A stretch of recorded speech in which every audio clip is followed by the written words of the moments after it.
Dreger's car parks itself in the huge Savers Central parking lot. The Savers Central is connected to an enormous mall that fans out behind it. The facade is a clean, light tan color devoid of graffiti and litter. Hey, Dreger? Yeah. I think we need, an alibi. I'm looking at you and you're, all bandaged up and bloody, and what if people ask, what just happened to us? An alibi. I fell down some stairs. Fell down some stairs, that's good. There's a lot of stairs where we came from, so that checks out. Right. Yeah, 23 floors worth of concrete stairs. It's no joke. Yeah, that's a lot of stairs. It seems believable. I mean, we just moved in. We're not used to the place. One little misstep and, you could fall for, minutes at a time. Yeah, we were moving and you fell down some stairs. Well, it's one of the reasons why we need a new bed, because the original one was damaged in the fall. So we gotta get a new one. Ah, that's a good call.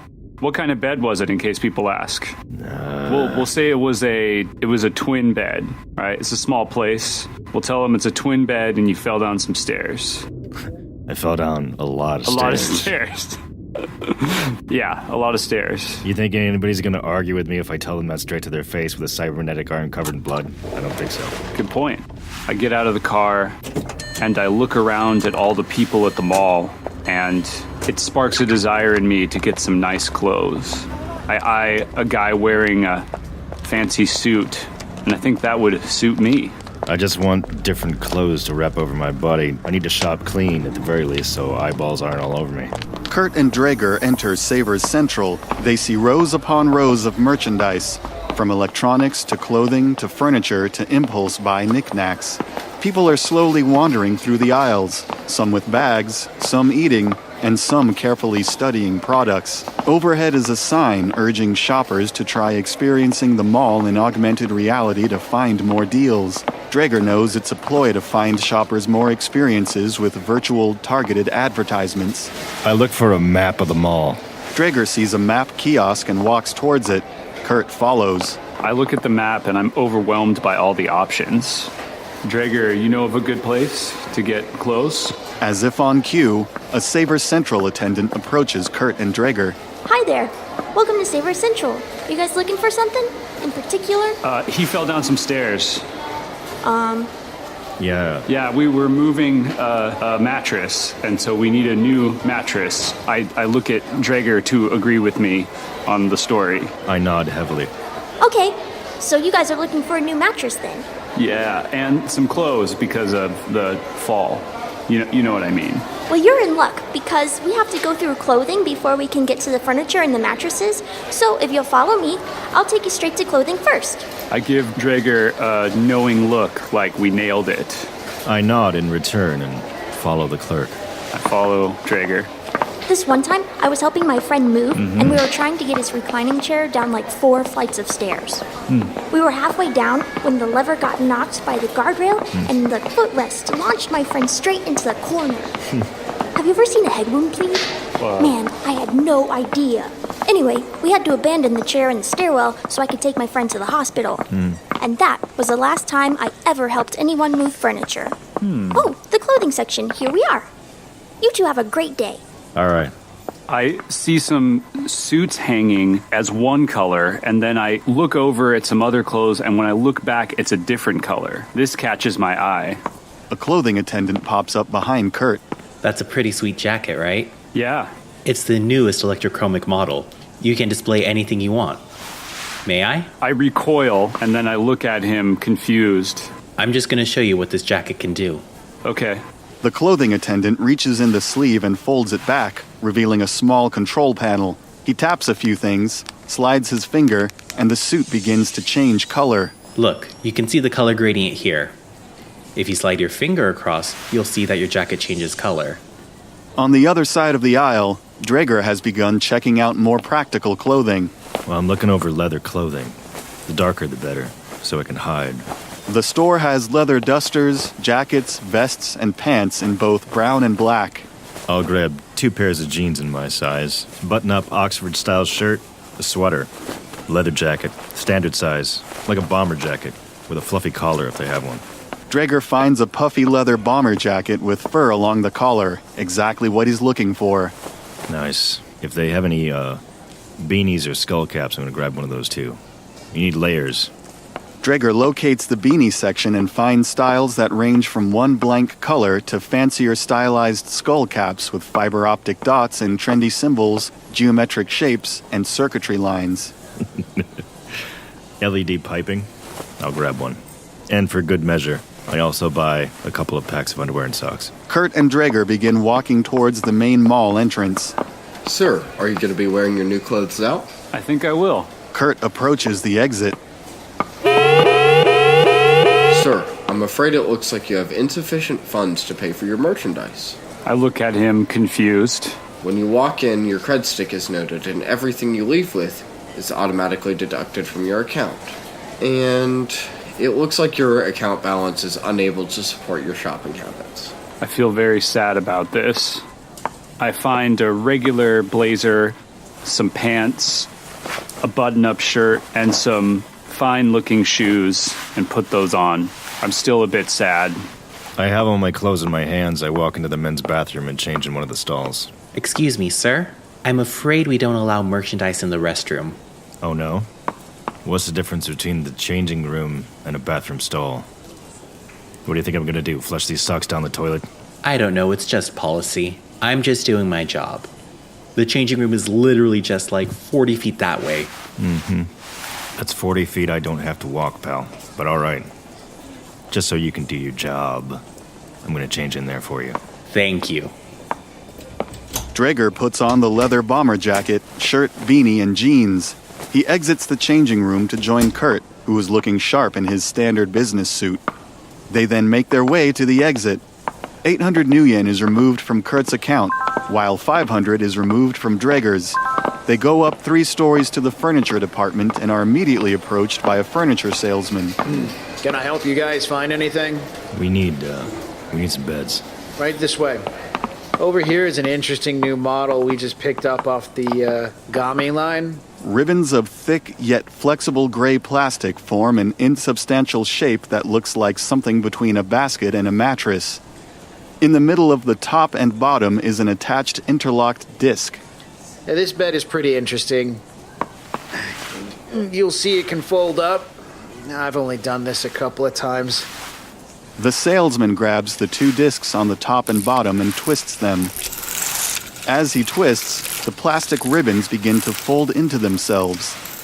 The bed thing turns into a large backpack-sized box of solid, tightly wound plastic ribbons. This is great for moving. It's lightweight. It has a 2-month warranty, guaranteed not to break. These look perfect. Curt, what do you think? Yeah, I like them a lot. Alright. Okay, so just 2 twin beds for you. Are you interested in any other furniture? Beds will do for now. Okay, sounds good. I highly recommend purchasing a mattress topper with these beds. Otherwise, the plastic ribbons can dig into your skin. How much is the topper? That's 300 new yen. Ew. I look over at Dreger. Topper? It's just to make it softer and more comfortable. All right, I'll get one of those. Okay, so just the beds and the toppers. I have a question. Yes, sir? Can you tell me where I can find a bulletproof vest? Bulletproof vest? Yeah, we were moving and fell down some stairs. You can try Weapons World. I don't know if they have bulletproof vests, but if any store in the mall does, they would.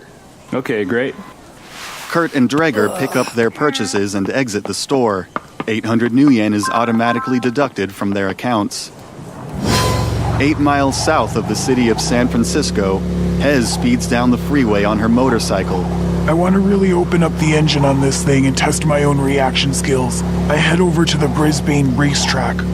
Hez takes the next exit and pulls into the Brisbane racetrack parking lot. There's a racetrack attendant inside of a drive-up booth near the entrance.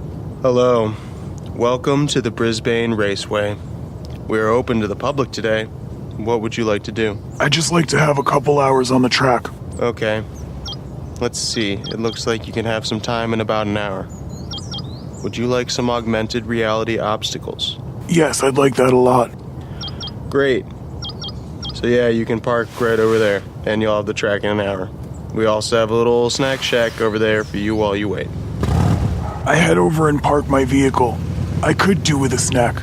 Stomach rumbling, I head over to the snack shack. Hey, what can I get you? 4 Choco Whiz bars and 3 Mallow Nut cups. Okay, that'll be 20 new yen, please. I hand over my cred stick. The attendant slots her cred stick and returns it to her, along with a small pile of candy.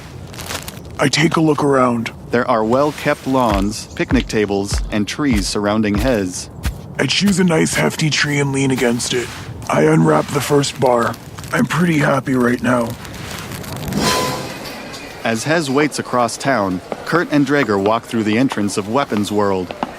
The store's dominant colors are olive drab and dark brown. There are cases of pistols, bows, crossbows, and metallic tomahawks. On the other side are even more exotic weapons such as bolas, blowguns, and nets. Curt walks up to the counter. Welcome to Weapon World. How may I help you? Do you have any bulletproof vests? We got some armor jackets. We got some armor vests. We got some armor clothes. Yes, I'm quite familiar with the standard stuff. I will take a vest. All right. The clerk reaches behind the counter and pulls out a vest. You look like, you look like maybe a large... How much is this item? 500 new yen, bud. Since I am a new customer, can you give me a discount? Let's say 300 new yen? 300 new yen? I mean, you are new. I do need the business. Well, how about 400? Okay, that sounds reasonable to me. All right, it's all yours. Great. I look over at Dreger. You want anything? Just ammunition to keep my guns going. Well, if we're gonna give you some ammunition for your weapon, then I'm gonna need to see some sin. No, that's fine. I'll hold off on buying anything. I'll just look around at all the gear. Sir, I would also like 100 rounds of ammunition. All right, same deal, buddy. Sin. I stare at him intently, and I fumble around for my comlink, trying to look as composed as possible. And then I hand him my comlink. The Weapons World clerk looks at Curt's SIN, then scans it. He then watches the screen. All right, checks out. I give a thumbs up to Dreger. I give him an enthusiastic thumbs up back. The clerk reaches under the counter, pulls up 2 boxes of standard ammunition, and places them in front of Curt. 200 for the ammo. How about 100 new yen? First time purchase, and I have lots of friends to tell about this. 100 new yen. I already gave you 100 off the vest. I think I've done my good deed for the day. Okay. Well, I'll still tell my friends. You've been very helpful today. Thanks, pal. Word of mouth is how I keep in business. Okay, Hez. I hear my name and hurriedly shuffle my remaining candy bars and wrappers into my pockets. I grab my motorcycle and get ready to enter the track. Hez pushes her motorcycle to the gate. Okay, Hez, you're gonna be on the track for an hour. It'll be 400 new yen. What's the price for 2 hours? That would be 600 new yen. Let's do 2. Okay. The lights above will turn from green to red when your time is up. And I just need you to sign this waiver here, absolving us of all liability. I sign the waiver. You're good to go. I bring my bike into position and prepare to go. Hez brings up her AR display and sees pink neon squares and rectangles, both high and low, shifting left and right on the track. Floating in her upper right field of vision, Hez sees a score, currently at 0. Excited to see what this machine can do, I head off quickly down the track. I push both my bike and myself to my optimum to see what kind of performance I can get out of it. Hez whizzes down the track, dodging most of the AR obstacles in her way. A few hit her and she sees her score reduce in the corner of her vision. She begins looking further and further down the track, anticipating the movement of the blocks. As the first hour passes, she finds a rhythm of snap decision and reactions. She rides the bleeding edge of what she is perceiving and how she reacts to it, with no time for conscious thought. After a full day of shopping for clothing, furniture, groceries, and household basics, Curt and Dreger walk up the final flight of stairs to their apartment on the 27th floor. Man, life on the outside is hard. How are you holding up, Dreger? I was just, one step at a time. Yeah. I just want to lay down.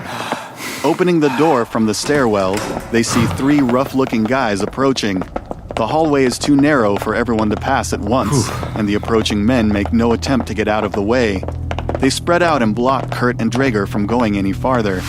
The guy in the lead has on a denim vest, one has a purple mohawk, and the last guy has holes ripped in his jeans. The man in the denim vest speaks. Whoa. Hey there. I haven't seen you guys before. You new here? Yeah, we just moved in. Oh, can we help you guys set up your room? No, I think I'm good. Yeah, you just leave us be. It's a lot of stairs. Yeah, it sure is. What you got there? Some clothes? Some, what are those plastic things you're holding?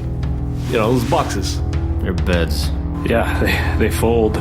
Folding beds. That's cool. That sounds really cool. Let me see the bed. I pull the bed away from him as he tries to reach for it. Look, man, we don't know you, and we've had a long day. So if you just leave us be, maybe we can acquaint ourselves some other time. How about we get acquainted now? What are your names? I'm Curt. My name's Dre. All right, Curt and Dre. My name's Philip. Welcome to the neighborhood. Guys, let's let these gentlemen pass. It's late and they have to set up their wonderful new nest together. The 3 men step aside and flatten themselves against a wall so Curt and Dreger can pass. As they do so, the 3 men never break eye contact. Oh, they look so tuckered out. Another time, Philip. Yeah, nice to meet you, Philip. We'll be seeing you real soon.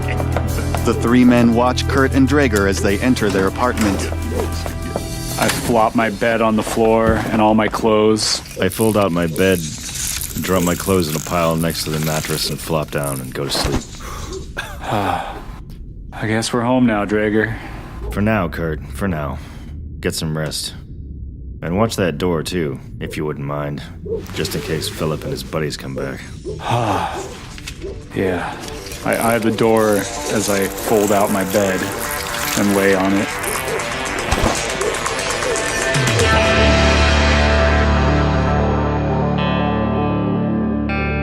Patrons have access to the extended producer's cut of this episode, as well as an extended cut of episode 14, The 27th Floor. Hear the episode as it was meant to be heard, including extra scenes like this one. Right here is light and dark, so you can change how light and dark the color is. Over here is the color modulating option, so your suit will slowly change color over time. I have the store comm link linked up. Check this out. And this one. Sir, your friend, is he not from around here? Is he okay? He doesn't seem to understand how dressing rooms work. He's been out of town for a while. He's been out of town for a while. Okay. I'll just keep an eye on him. Please. And this one. Excuse me, sir. The dressing rooms are right back there. Can I walk you to them? I look over at him, confused, holding the pants. Sir, can you just pull your pants up really quick? Your support helps create better sounding, more frequent episodes, with the possibility of concurrent hypercuts from different roleplay games in the future, featuring new characters and game masters. Please consider supporting Sonic Realms at patreon.com. On top of helping the show, 10% of every donation goes to Doctors Without Borders. You can help save real lives while listening to imaginary ones. Game mastering and narration by Paul Greenleaf. Dreger is played by Marcus Freeman. Curt is played by Chris Tomaso. Is played by Torvald Tempestus. Additional voices by Cassie Polhammer, Michael Bond IV, Gabriel Weber, Maxwell Romans, Jackson Challenor, Ellis Reed, Chris Dimily, Damian Sidlow. Editing, arrangement, original music, and production by Paul Greenleaf. For more story, character details, production notes, and how to support Sonic Realms, please visit sonicrealmspodcast.com. To learn more about the world of Shadowrun, visit shadowrun.com and shadowruntabletop.com. The Topps Company Inc. has sole ownership of the names, logo, artwork, marks, photographs, sounds, audio, video, and or any proprietary material used in connection with the game Shadowrun. The Topps Company Inc. has granted permission to Sonic Realms to use such names, logos, artwork, marks, and or any proprietary materials for promotional and informational purposes on its website, but does not endorse and is not affiliated with Sonic Realms in any official capacity whatsoever. All other works mentioned in the podcast are the property of their respective owners. Original content of the Sonic Realms podcast is licensed under a Creative Commons Attribution 3.0 unported and share-alike license. If you use any part of the show, please credit Sonic Realms. And hey, thanks for listening. Oh, just put that review anywhere. That's great. You're great.